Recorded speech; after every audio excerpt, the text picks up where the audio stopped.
हरे कृष्णा। आध्यात्मिक यात्रा का जो 23वां दिन है उसका शेष भाग सुदामा चरित्र। सुदामा जी जब द्वारकाधीश के द्वार पर पहुंचे तो सुदामा जी द्वारपाल से प्रार्थना करते हैं कि मैं भगवान कृष्ण का सखा हूं और उनसे मिलना चाहता हूं। तब द्वारपालों ने सुदामा की ओर देखा और उनकी परिस्थिति देखकर कि इतने ऐश्वर्यवान धनवान हमारे भगवान यहाँ के स्वामी और तुम उनके सखा, ये हो नहीं सकता। तुम्हारी जो आवश्यकता हो बताइए।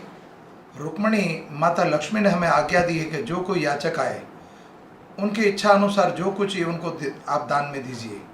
तो भिक्षा की और दान की हमारे यहाँ कमी नहीं है। आप बोलिए क्या चाहिए, धन, अन्न, गौदान, जो आपकी इच्छा हो, भूमि दान, वो सब हम देने को तैयार हैं। तब सुदामा जी कहते हैं मैं कुछ लेने नहीं आया, मैं तो देने आया हूँ। और द्वारपाल दौड़ते हुए भगवान के पास गए। भगवान जहाँ भवन में विराजमान थे, भगवान अपने सिंहासन पर थे, माता रुक्मिणी और सत्यभामा उनके सन्मुख थी। और द्वारपाल ने बोला कि एक याचक आया है, ब्राह्मण, दरिद्र ब्राह्मण, और शरीर पे मात्र चमड़ी और हड्डी ही दिख रही है, और लेकिन उनके चेहरे पर तेज है, दिव्य तेज प्रकट हो रहा है। तो भगवान समझ गए कि मेरा सखा सुदामा आ चुका है। और अपने आप को, द्वारपाल बोलेगा, अपने आप को सुदामा बताता है। भगवान के हृदय के अंदर वो प्रशंसा समाई नहीं जा रही थी। भगवान दौड़ते हुए द्वार पर पहुंचे और सुदामा जी को अपने हृदय से लगा लिया। जब भगवान ने सुदामा जी को हृदय से लगाया तो ब्रह्मा जी ने सुदामा के भाग्य में लिखा था, श्री श्रेया, कि तुम्हारे घर कभी भी लक्ष्मी का वास नहीं होगा। ब्राह्मण को 3 घर के अतिरिक्त नहीं मांगना चाहिए। याचक अपने दिन की जो दिनचर्या है, सुबह दोपहर शाम 3 टाइम का जो भोजन है, भोजन से अतिरिक्त धन नहीं रख सकता। ऐसा प्रमाण शास्त्रों में है, लेकिन आजकल कुछ विपरीत है। तो सुदामा के मस्तक पर विधाता ने लिखा था, श्री श्रेया। जब सुदामा जी भगवान से जब मिले तो बिना मांगे ही भगवान ने सब कुछ दे दिया। और उनके मस्तक पर जब भगवान ने हाथ फेरा तो वहाँ लिख दिया भगवान श्री कृष्ण ने, श्री अक्षया। अक्षय माने कभी भी नष्ट होने वाला नहीं, शाश्वत भक्ति है भगवान की, सूक्ष्म भक्ति है देवताओं की। कुछ क्षणिक सुख मिलता है देवताओं का भजन करने से, और भगवान का भजन करने से अनंत मिलता है। भगवान का ऋण चुकाने सुदामा गए हैं द्वारिका। भगवान का ऋण अगर चुकाने में भूल हो जाए, देरी हो जाए, तो भगवान उसका फल कुछ दूसरा देते हैं। बलि को फल दिया सुतल लोक, ध्रुव महाराज को फल दिया ध्रुव लोक, माता सबरी को फल दिया अपना धाम, और अब सुदामा जी को दे रहे हैं सुदामापुरी। जब भगवान ने सुदामा से भेंट करी, आज भी वो स्थान है जिसको कहते हैं भेंट द्वारका। तो भगवान जब मिले सुदामा जी से तो भगवान ने इतना दिया कि द्वारिका और सुदामापुरी एक हो गए। भगवान ने भी लिया नहीं, उससे पहले ही दे दिया। सिर्फ आपके मन में संकल्प आ जाए कि मैं भगवान का भजन करना चाहता हूँ, भक्ति करना चाहता हूँ, भगवान तो तत्पर है। भगवान राधा और कृष्णा बे विग्रह आज तक अपने जीवन में कभी बैठे हुए नहीं देखे होंगे। वो हमेशा के लिए खड़े हैं, 24 घंटे खड़े हैं। कोई आए याचक मेरे चरणों में मेरे से मांग ले तो मैं उनको देने के लिए तत्पर हूँ। भगवान ने अभी लिया नहीं कुछ, उससे पहले सब कुछ दे दिया। अब सुदामा जी को भवन में ले गए, भगवान अपने सिंहासन पर बिठाया और भगवान ने ब्राह्मण देव के चरण पखारने के लिए जल मंगाया। और दोनों पति पत्नी मिलकर रुक्मिणी और सत्यभामा अंग वस्त्र लिया और भगवान चरण धो रहे हैं। त्रिलोकी के नाथ उन देवताओं के जो ब्रह्म देवता हैं, ब्राह्मण का और गौ का अपहित, और ब्राह्मण और गौ का कभी विनाश देख नहीं सकते। वो साक्षात जब अधर्म हावी हो जाता मृत्यु लोक पर तो प्रकट हो जाते हैं धर्म को स्थापित करने के लिए। ठीक अभी जो स्थिति है, कुछ लक्षण ऐसे ही दिख रहे हैं कि किसी जीव का नहीं, भक्ति देवी का उद्धार करने के लिए और भूमि देवी का उद्धार करने के लिए भगवान ने एक करुणा नाम की लीला धारण करी है। अब सुदामा जी के चरण पखारे जा रहे हैं, और चरण पखारते पखारते भगवान तो बड़े चंचल हैं। सुदामा जी से पूछते हैं कि आपका विवाह हो गया है, मुझे लग रहा है कि मेरी भाभी भी बड़ी चंचल और सुशील मिली है आपको, तो अब मेरे लिए कोई ज़रूर ना ज़रूर भेंट भेजी होगी। सुदामा जी बोले आपकी भाभी का नाम ही सुशीला है। सुशील तो है, उनके गुण भी सुशील है, उनका नाम भी सुशीला है। तो भाई श्री सुदामा जी मेरे लिए कुछ न कुछ भेंट जरूर दी होगी। सुदामा जी मन में संकोच कर रहे हैं, लज्जा आ रही कि मैं कैसे दूं, इतना इतना बड़ा सुंदर महल, गोल्ड सोने का महल है, इतनी पटरानियाँ आभूषण से लदी हुई हैं, मैं उनको ये छोटी सी भेंट कैसे दूं। तो भगवान भाव के भूखे हैं, यहाँ पर ये भी प्रमाणिक भगवान भाव के भूखे हैं, और ऋण चुकाने के लिए ऋण उसी पोटली में लेके गए हैं जो ऋण अधूरा था सांदीपनी मुनि का। अब ऋण चुकाने के लिए सुदामा जी जब कह रहे हैं मैं दूं, क्या लज्जा आ रही थी, तो भगवान ने कौतूहल से सुदामा जी के चरणों में अपना हाथ से हिलाया। गुदगुदी होने के कारण सुदामा जी की बगल से वो पोटली गिर गई, और उसमें से चिवड़ा जो खोला, और पोटली में से एक मुट्ठी भर के भगवान ने वो चिवड़ा ग्रहण कर लिया।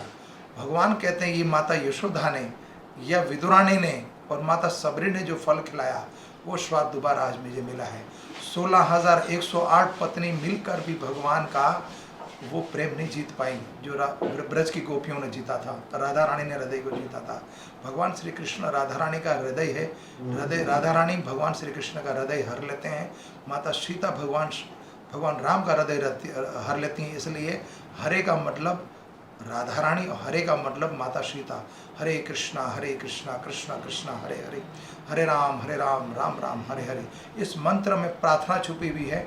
हम प्रतिदिन जप करते हैं, माला करते हैं, उसका अर्थ ये हो कि प्रतिदिन हम भगवान की सेवा चाहते हैं कि जैसे सुदामा जी को आप प्राप्त हुए हो, उस तरह हमें भी प्राप्त हो जाओ।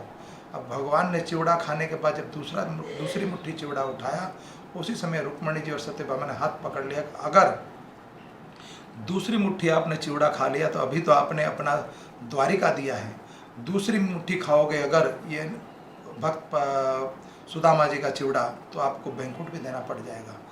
तो भगवान ऋण चुकाने के लिए, तो भगवान कहते हैं, यह सिद्धांत प्रस्तुत हुआ कि जब सुशीला ने वो चिवड़ा लाए दूसरे घर से मांग कर, तो अमन्या रखा, अपनी संतान जो भूखी थी 36 दिन से, पति भी और खुद भी और बच्चे भी, लेकिन किसी को एक उसमें अन्न का दाना नहीं खिलाया। वो अमन्या था। जो भगवान का भोग लगता अमन्या होता है, वो पहले भगवान का है भोग, इसके बाद वो प्रसाद बन जाता, पहले भोग फिर प्रसाद। तो सर्वव्यापी भगवान सृष्टि के जो भी चीज़ें उस सबके भोग भोगने के लिए भगवान है, उससे पहले हमारा हक नहीं उसके ऊपर। तो अब अगर किसी वनस्पति से, किसी वृक्ष से हम कुछ लेना चाहते हैं तो पहले प्रार्थना करनी है।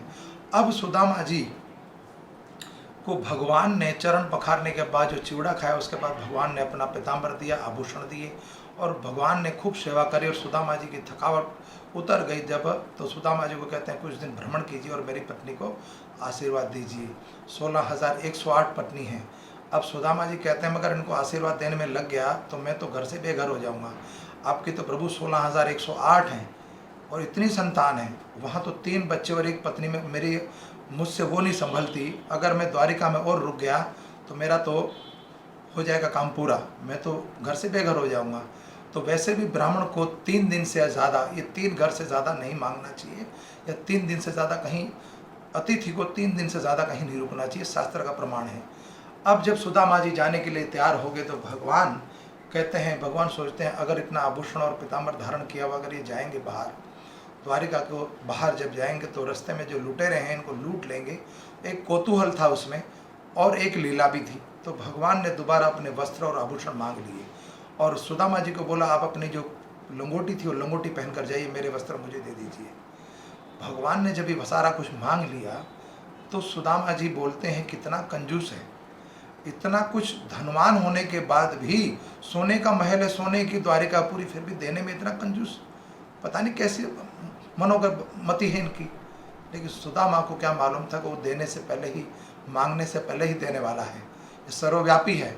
हमारी मन की जो इच्छाएं हैं वो तुरंत समझ लेता है कि हम सांसारिक भोग चाहते हैं, भगवान के चरणों की सेवा चाहते हैं या भगवान का धाम चाहते हैं। तो हमारी जब भी भक्ति करें, भजन करें, यात्रा करें, देवताओं की करें, भगवान, सिर्फ एक ही मति होनी चाहिए, निस्वार्थ भाव से भगवान की भक्ति में अखंड स्मृति बनी रहे, तो भगवान सब कुछ दे देंगे। हम उन पर निर्भर हैं तो सब उनकी लाइबिलिटी, हमारी कोई लाइबिलिटी नहीं है। हमें सिर्फ भजन करना, कर्म करना है, सात्विक कर्म। सुदामा जी जाने को तैयार हैं। भगवान के आभूषण, भगवान के वस्त्र वापस लौटा दिए। जब भगवान से मिलकर भेंट करके जब जा रहे हैं, वो द्वारिका की सरहद सुदामा जी को नहीं मिल रही है। द्वारिका की जो सीमा वो समाप्त नहीं हो रही है। चलते चलते सुदामापुरी आ चुकी थी। मेरा ठाकुर जब देने पे आ जाए, इतना देता है, इतना देता है कि हम खर्चे नहीं कूट सकता, खत्म नहीं हो सकता। वो दिव्य संपत्ति देते हैं, दिव्य धन देते हैं, दिव्य बुद्धि, दिव्य ज्ञान देते हैं। अब सुदामा जी ध्यानपूर्वक जब चलते चलते जा रहे हैं, सुदामापुरी आ गई, लेकिन सुदामापुरी पा नहीं रहे हो। तब सामने से ब्राह्मणी सुशीला पाई और सुशीला कहती है, आइए ब्राह्मण देव घर में पधारिए।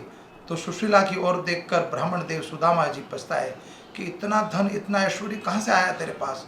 उनके बच्चे राजा के बच्चों की तरह लग रहे थे और पूरी सुदामापुरी ऐसे चमक गई, ऐसा धनवान। अगर संसार में या कुनबे में या समाज में एक भक्त बन जाता है तो सुदामापुरी की तरह सुदामापुरी तर जाती है पूरी। ठीक उसी तरह कुटुंब के अंदर, कुनबे के अंदर एक भक्त बन जाए, जैसे प्रहलाद बना 71 पीढ़ी को उतार दिए, जैसे ध्रुव बना, आज भी ध्रुव लोग स्थापित है। तो हमें करना क्या है? प्रतिदिन भगवान का भजन करना निस्वार्थ। और ऋण चुकाने के लिए आपको परिणाम बताया कि मृत्यु लोक के जो ऋण चुकाओगे तो हम खर्च जाएंगे, हमें बंदी बना लिया जाएगा। लेकिन भगवान का ऋण चुकाने के लिए अगर हम जाएं और भगवान का भजन करें, अगर उनकी कोई हमारी तरफ लेनदारी निकलती है तो हमें बना देंगे। तो मैं आप सबको बनाना चाहता हूँ एक शुद्ध भक्त और एक नरों में उत्तम नरोत्तम बनाना चाहता हूँ। ये मेरा प्रयास है और मेरी प्रार्थना है।